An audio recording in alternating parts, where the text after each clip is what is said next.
قال المصنف رحمه الله تعالى ونفعنا بعلومه وعلوم مشايخنا في الدارين آمين آمين يا رب العالمين. Tak mana baik berapa?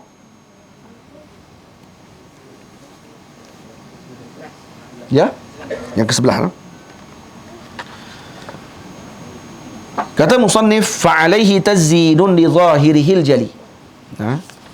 Fa'alaihi tazyinun li zahirihil jali bi syari'atin liyanura qalbun mujtala. Wajiblah di atas salik itu menghias zahirnya dengan mengamalkan syariat bagi menerangi jantung hatinya yang menjadi tempat tumpuan Allah Subhanahu wa taala. Jadi kalau kata syariat, tariqah kita dah bincang sebelum ni dengan hakikah. Ini tergantung dengan syariat. Kalau betul syariat kita, maka betullah jalan dan hakikah kita akan sampai pada tempat yang sepatutnya. Maka wajib bagi salik, seperti yang disebut dalam bait yang ke-11 ini, untuk menzahirkan ataupun menghiasi zahirnya tersebut dengan syariah. Tujuan dia apa dia? Menyebabkan hatinya akan bercahaya dengan cahaya syariah. Dan akan menghilangkan bersama dengannya kegelapan maksiat. Karena maksiat ini dalam hati adalah diiktibar seperti gelap. Maka yang akan menghilangkan kegelapan maksiat tersebut apa dia? Cahaya syariat tersebut. Nah, cahaya syariat. Taat itulah. Ketaatan kita itu seperti cahaya, kemaksiatan yang kita lakukan itu adalah seperti kegelapan. Mana ni kalau boleh kita lihat dengan mata kepala kita, kita akan nampak gelap tu. Kalau kita nampak dengan mata kepala kita dengan taat tadi, kita akan nampak cahaya tu. Seperti mana yang dilihat oleh para ahlullah. Betul Al-Imam Abu Hanifah rahimahullah, kalau ketika orang tu ambil wuduk, dia nampak dosa-dosa yang gugur daripada titisan air yang jatuh daripada basuhan muka, tangan dan sebagainya. Dosa muka akan jatuh pada waktu tersebut. Dia nampak jatuh ke dalam tempat ketika mana kita berwuduk tersebut. Macam tu sekali. Ada orang boleh nampak. Kalau anjing pun dia boleh nampak. Kita ni takut ke tak takut, dia boleh nampak. Kita ni takut waktu tu ataupun tidak takut. Kita waktu takut, sebahagian kata dia akan nampak macam ada aura warna hijau ke, warna hitam ke, warna apa duduk di keliling badan kita. Anjing dia rasa benda tu. Sebab tu dia akan kejar orang yang takut. Macam mana dia beritahu kata orang ni takut, orang ni dia tak ligan. Kerana yang ni dia ada rembes. Dia pada hormon yang menyebabkan anjing tadi terbau. Ada sebahagian kata dia nampak tu menyebabkan dia akan kejar dan menakutkan orang yang takut tadi. Itu sekali. Jadi berkenaan dengan taat ini satu cahaya, maksiat ini seperti gelap. Sebahagian ahlullah melihat perkara tadi dengan hakikah. Nampak sungguh perkara tadi. Faham? Sebab tu disebut oleh Nabi SAW, maksiat yang kita lakukan akan menyebabkan terpahat ataupun adanya titik hitam pada jantung hati kita pada ketika tersebut. Akan ada di jantung hati kita dengan titik hitam tadi. Ini seolah-olah hakikah. Itu disebut oleh Nabi itu adalah hakikah, bahawa akan adanya titik hitam tadi, kegelapan tersebut. Bila kita bertaubat kepada Allah, maka akan hilanglah titik hitam tadi. Bila kita buat balik, akan jadi lagi titik hitam tersebut. Sehinggalah nanti hati tersebut dipenuhi dengan titik hitam tadi, maka waktu tersebut dia akan lalai daripada melakukan taat kepada Allah. Malah kemungkinan dia akan meninggalkan taat terus pada ketika itu. Na'udzubillahi min dzalik. Jadi sebab tu wajib bagi kita ini seorang salik menuju Allah Ta'ala untuk kita menghiaskan peribadi kita dengan syariah, dengan syariah, untuk menyebabkan hati kita diterangi oleh cahaya ma'rifah Allah Subhanahu wa taala. Kemudian wa tazulu anhu zulmatun kay yumkina li tariqatin fi qalbihi an tanzila, dan berlalunya kegelapan dalam hati salik bagi memungkinkan tariqah itu masuk ke dalam hatinya. Ini dua syair ini, dua bait 11 dengan 12 ni adalah bersangkut paut. Jadi kita melakukan taat, bagi salik hendaklah dia alaihi fa'alaihi, maksudnya hendaklah bagi si salik tersebut wajib ke atasnya untuk dia menghias dengan zahir syariah bagi menyebabkan hatinya diterangi dengan cahaya, dan akhirnya dia boleh mengamalkan dengan tariqah yang mengikuti jalannya para salafus salih yang terdahulu. Walikulli wahidihim, ni jalan para salikin. Walikulli wahidihim tariqun min turuq yakhtaruhu fayakunu manza wasila kajulusihi bainal anami murabbiya wa ka kasratil awradi was sawmis sala wa ka khidmatin linnasi wal hamlil hatab litasadduqin bimuhassalin mutamawwala. Ini jalannya para sadikin. Ini contoh-contoh jalan orang yang nak menuju kepada Allah. Macam-macam. Para masyayikh ni dia ada jalan yang pelbagai. Ada guru yang jalan dia dengan ilmu. Ada guru yang jalannya dengan wirid. Ada guru yang jalannya dengan solat yang banyak. Ada guru yang jalan dia dengan puasa yang banyak. Jadi masing-masing. Masing-masing jalan dia. Disebut oleh Al-Imam Zainuddin Malaibari Al-Kabir. Setiap para masyayikh itu, ingat baca masyayikh. Assalamualaikum. Kena jaga. Bawa makan mi kotiau, tidur lebih pada orang lain ni.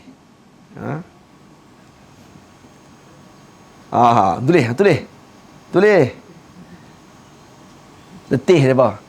Mari mandi sungai. Mandi sungai letih. Pagi tadi tak mai. Gitu. Baik. Setiap para masyayikh itu mereka ada jalan yang mereka pilih untuk menyampaikan kepada Allah Ta'ala.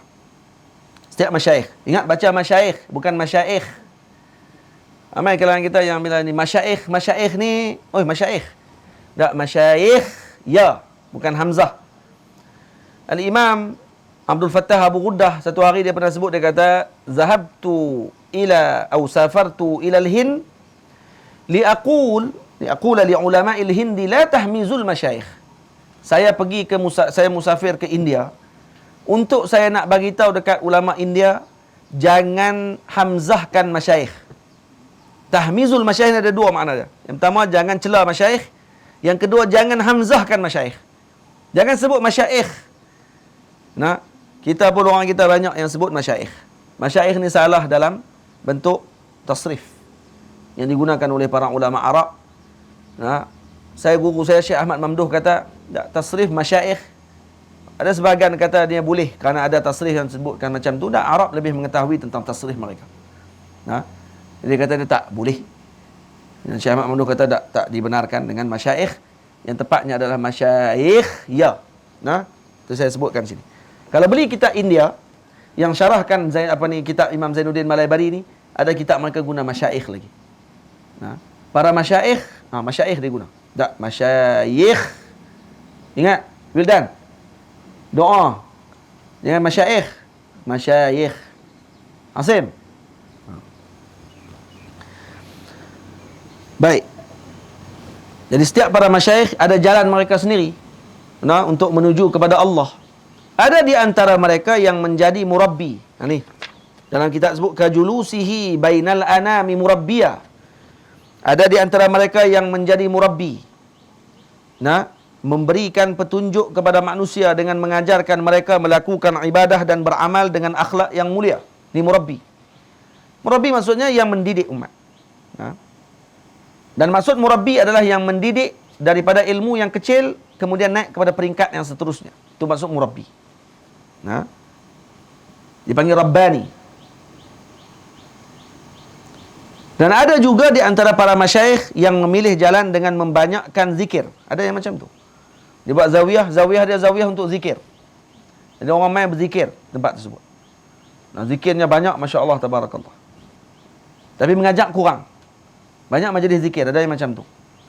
Ada tempat yang dibuat untuk mengajak. Tapi tak akan boleh lari daripada zikir. Cuma dibezakan banyak sikit tu je. Lebih banyak waktu dia dengan majlis zikir, ataupun lebih banyak waktunya dengan majlis pengajian, kemudian ada zikir. Zikir tak ditinggalkan. Tak boleh tinggal zikir. Sebab tu kata dan tak boleh tinggal wirid. Itu disebut oleh para ulama, man la wirda lahu fahuwal khird. Siapa tak ada wirid, maka dia kera. Kena ada wirid. Kurang-kurangnya lepas semayang, jangan tinggal 33 subhanallah, 33 alhamdulillah, 33 Allahu akbar. Cukup pula dengan la ilaha illallah wahdahu la syarikalah. Kena baca. Nak masuk ke pasar, baca doa. Baca doa apa? La ilaha illallah wahdahu la syarikalah, lahul mulk wa lahul hamd, yuhyi wa yumit, biyadihil khair wa huwa hayyun la yamut, biyadihil khair wa huwa ala kulli syai'in qadir. Doa tu. Tu doa masuk pasar.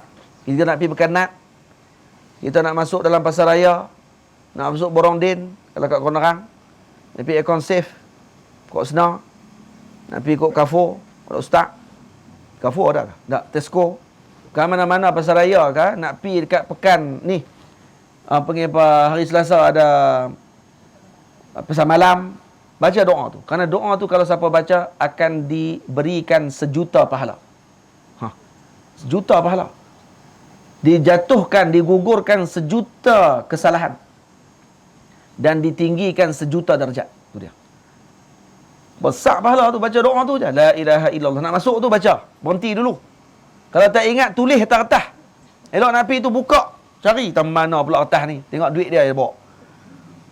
Tulis kat duit tu. La ilaha illallah. Wahdahu la syarikalah. Lahul mulku wa lahul hamd. Yuhyi wa yumit. Biyadihil khair. Wa huwa hayyun la yamut. Biyadihil khair. Wa huwa ala kulli syai'in qadir. Doa tu. Nanti kita tulis nanti. Minggu depan kita bagi. Semua nak kena bagi letih. Tak apalah. Tak tahulah. Kita bagi ni insya-Allah. Kita postik ni kita bagi. Doa ni bawa baca di nak masuk ke pasar. Kenapa dibaca di pasar dapat pahala sampai besar macam tu? Kerana ni tempat yang paling buruk, asyarrul makan dalam bumi. Ditanya oleh malaikat Jibril.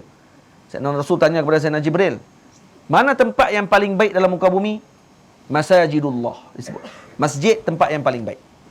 Mana tempat yang paling buruk? Aswaq. Suq ataupun pasar tempat yang paling buruk. Kenapa buruk? Kerana kita masuk, kadang-kadang kita terlupa dengan Allah Ta'ala. Dan banyak orang yang lalai dalam pasar. Betul tak? Yang paling banyak lalai dalam pasar. Sebab tu kalau kita masuk, kita ingat Allah Ta'ala mula-mula, dan kita berjalan dengan doa tersebut, maknanya kita ni orang yang mengingati Allah pada waktu orang lalai. Sebab tu pahala dia besar. Dan bukti dia pasar ni tempat paling buruk. Sebab kita pergi nak beli petai ya. Balik kali dengan toket-toket petai bawa balik. Pasal nak beli petai ya. Kita nak pergi cari petai dalam 2 keping, 3 keping beda nak makan lagi. Pi lagi sate. Tu tak jandang pun tu. Tak bercadang nak beli sate. Sate dia bawa balik. Dia tengok ayam ni sedap pula ayam ni. Beli ayam pula. Tengok pula ikan ni ada dah kat rumah tu. Beli pula. Macam-macam dia belilah kali balik. Asalnya bawa pergi RM10. Pasal telefon bini suami hantar duit pula. Kira apa? Habis duit tadi. Baik siapa yang bagi tu? Syaitan lah. Dia duduk kat kedai ni. Beli lah. Dia lah. Takkan tak beli kot. Rugi lagi balik menyesal. Beli. Beli kita pun. Beli pula melajak. Balik haram siapa pun tak makan. Rugi pula. Syaitan kata, memang beda untuk anak aku di sana, rumah dia tu. Anak dia dekat rumah kawan tu. Memang duk tumpang kat rumah kawan tu. Tak baca bismillah, dia tumpang kali. Maka kita pun tinggal, dia pun hentam malam tu. Makan hak kita tinggal tadi. Itu tempat yang paling buruk. Lepas tu baca doa macam tu. Jadi ada ulama yang mana masyayikh ni Allah Ta'ala utus, mereka menjadi pentarbiah kepada umat. Murabbi. Murabbi ni bukan murabba. Murabba jam. Murabba jam. Murabbi eja sama. Baris lain. Murabba jam. Hak buah kat roti tu. Murabbi, yang ni hak pembimbing umat. Saya baca silap pula. Tu ustaz tu murabba tu. Ustaz tu murabba umat tu. Murabba umat. Maksudnya jam kepada umat. Sapu tah roti apa? Hi-fi. Gardenia. Ada juga di antara para masyayikh yang memilih jalan dengan membanyakkan zikir dan wirid dan membanyakkan puasa serta solat. Ada yang macam tu. Masyayikh ni pelbagai. Kalau jalan Ba'alawi disebutkan dalam kitab Manhajus Sawi karangan Syekh Habib Zain bin Sumit, kata beliau, para sadah Ba'alawi, para habaib, mereka biasanya akan mendidik anak mereka daripada kecil. Bila dah umur dah dekat 20 tahun, mereka akan bagi anak daripada mengajak. Sebab daripada mengaji pada kecil. Zaman lah mengaji baru umur 19, takkan umur 20 mengajak dah. Sabarlah. Ni mengaji umur 19, baru duduk mengaji. Umur 20 kata, weh, kena mengajak dah ni. Pergi duduk terus, ceramah merata. Sabar, Zat. Ni kalau daripada mengaji pada kecil, dah hafal matan yang pelbagai. Kemudian umur 20, Katanya dah berdakwah. Sampai umur apa daripada dakwah? Sampai umur 40. Cukup umur 40, lepas tu mereka akan mula inqita', duduk berkhalwat dan kemudian beribadah dan juga mendekatkan diri kepada Allah dengan duduk di tempat mereka pada ketika tersebut. Mungkin ada anak murid yang mereka akan terima, pilih mai mengaji ke tempat mereka, yang lebih banyak waktu mereka adalah dengan ibadah pada waktu tersebut. Boleh faham tak? Maksudnya. Ada wirid, ada masyayikh yang macam tu. Ada juga di antara masyayikh yang ke-15, baik yang ke-15 apa dia? Wa ka khidmatin linnasi. Ada di antara masyayikh yang memilih jalan berkhidmat kepada manusia, seperti mengangkat kayu api untuk mendapatkan rezeki bagi tujuan bersedekah kepada yang memerlukan. Ada yang macam tu. Ada yang dia bekerja, kerja dia dapat gaji tu pula bagi ke orang lain. Ada seorang syekh di Azhar yang dia kalau mengaji Quran dengan dia akan minta duit banyak. Syekh buta orang dia. $100 waktu tu dia minta. $100 waktu tu tahun 1990-an banyak. $100. Waktu tu pula duit Mesir sama macam duit US. $1 dia sama dengan 1 pound Mesir sama dengan $1 US. Duit mahal waktu tu. Lebih kurang lah. Lebih kurang. Jadi Allahumma salli ala Sayyidina Muhammad. Syekh ni dia minta duit. Dia kata kalau nak mengaji dengan dia boleh, tapi kena bayar dia $100. Jadi ada yang pergi mengaji dengan dia kata, apa Syekh minta duit ni? Ya. Ada yang pergi bagi juga, tak apa. Lepas bagi dia pergi tengok. Syekh nak bagi kat mana ni duit ni? Nak guna kat mana duit dia? Rupanya bagi kat orang lain. Dia bagi kat orang-orang miskin. Cukup bulan ni dia akan pergi bagi kat orang miskin. Dia buta. Tapi orang miskin dah tahu dah waktu bila ni akan mai jumpa dengan dia. Dia akan bagi duit tadi. Duit tu pula dia akan bagi. Ada orang yang macam tu. Di antara masyayikh ada yang sebegitu. Ada masyayikh yang dia pula belanja anak murid dia. Macam Maulana Syekh Ali Jumaah hafizahullah taala, guru kami yang mulia. Dia yang keluarkan kewangan dia untuk anak murid. Dia orang kaya. Kalau kami pergi mengaji dengan dia di Masjid Azhar, kalau mengaji kitab usul fiqh dan sebagainya, siapa yang tak bawa kitab? Dia akan tanya, siapa yang tak ada kitab lagi? Kalau satu kelas tu ada 100 orang, 100 orang angkat tangan, tak ada kitab, dia akan beli 100 kitab tu, esok dia akan mai bagi. Seorang satu dapat free. Dia kaya betul. Ya. Ada seorang murid Syekh Ali Jumaah, tok guru saya lah. Salah seorang anak murid dia. Pernah nak kahwin, Syekh Ali Jumaah panggil dia. Cukup tak duit nak kahwin? Dia kata duit tak cukup. Syekh Ali buat keluar, lebih kurang 75,000. Bagi duit. Nah, belilah barang-barang apa. Orang Arab dia nak kena kahwin, dia kena ada rumah. Dia kena sewa dan sebagainya. Kalau tak beli pun beli sewa. Sewa pula dia ada sewa yang namanya ijar qadim. Ijar qadim ni maksudnya kita bayar sewa contohnya untuk 10 tahun. Kita bayar sewa. Kita dah akad untuk 10 tahun dan bayar. Tapi tak belilah. Itu tak sewa. Itu tak bayar sewa juga. Tapi murah. Itu untuk Arab lah. Jadi nak beli perabot, nak beli barang-barang keperluan rumah nak kahwin ni, 75,000 bagi gitu kan. Lepas dekat-dekat nak kahwin, dah Syekh panggil lagi. Yang cerita ni guru saya cerita kat saya ni. Dia kata Syekh panggil lagi, tanya pula. Hari tu aku bagi berapa tu? Lupa. Kita RM10 pun tak ingat, tak lupa. Kalau orang hutang kita RM10 dengan kita, wei, RM10 hang ingat lagi hang hutang aku RM10. Ni 75,000 je. Dia kata berapa aku bagi dia tu? Saya kata 75. 75 nah, okey baik. Ambil lagi 25. Ambil 25,000 lagi, baik cukup 100,000. Pergi beli barang-barang apa yang nak beli, yang kalau kata tak cukup lagi, beli untuk keperluan perkahwinan. Kerana ada guru yang macam tu. Syekh Ali Jumaah lagi lah. Semua dia buat. Mengajak, keluarkan generasi. Kemudian kalau kami ni ke peringkat cucu dia lah. Kemudian ada yayasan. Yang yayasan tersebut bagi pula kebaikan kepada umat ni. Beli berapa ribu ekor lembu, diletak di sempadan Mesir untuk orang-orang miskin di sempadan Mesir, bela lembu-lembu tersebut dan kemudian buatkan tu sebagai perniagaan. Itu sekali. Jadi bukan dia orang yang mengajak saja apa semua sekali. Tapi ni yang dituduh, kata dia ni orang yang menghalalkan darah di Raba'ah dan sebagainya. Macam mana boleh sebut macam tu? Kalau nak tahu dia siapa, dia kena tanya dekat orang yang duduk dengan dia. Jangan tanya dekat orang yang bukan duduk dengan dia. yang hanya dengar melalui media dan sebagainya. Ini fitnah besar yang dilakukan kepada para masyayikh, kepada para alim ulama. Dan juga Syekh Ahmad Tayyib dan sebagainya. Ini ulama-ulama yang mereka ni sangat kasih dengan anak-anak pelajar mereka. Dan kasih dengan umat Nabi Muhammad ni. Nah, kasih sungguh mereka dengan umat Nabi Muhammad. Dan kami ini terkesan sungguh hidup kami ini dengan mereka.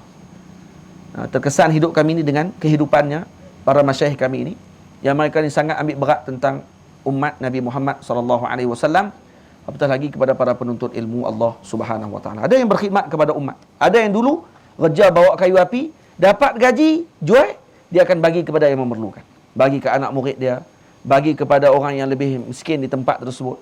Diberi perhatian. Macam tu. Selepas Syekh Zainuddin Malaibari Al-Kabir menerangkan tentang jalan-jalan untuk para salik, maka beliau terangkan pula apakah tujuan terbesar bagi para salik, iaitu memutuskan segala penghalang yang menyampaikan kepada Allah Subhanahu wa taala. Ini nanti kita akan sebutkan pada minggu hadapan.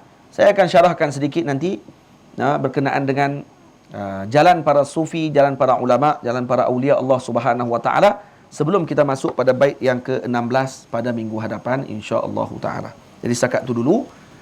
Saya mohon ampun, mohon maaf kalau ada tersilap dan terkasar bahasa dalam majlis pertemuan kita pada hari ini.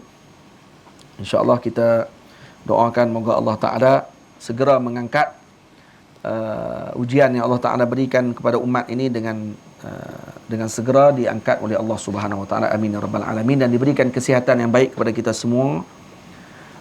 Dan diberikan umur yang panjang untuk terus melakukan amal ibadah kepada Allah Subhanahu Wa Ta'ala. Setakat itu dulu, aku qauli hadza astaghfirullahal azim li wa lakum. Saya serahkan balik kepada anda pengurusi majlis, Ustaz Ustaz pula dah. Saya panggil Ustaz pula dah. Abdullah Zahid, Sila. Sonok dia panggil Ustaz kan ni lagi balik terbang .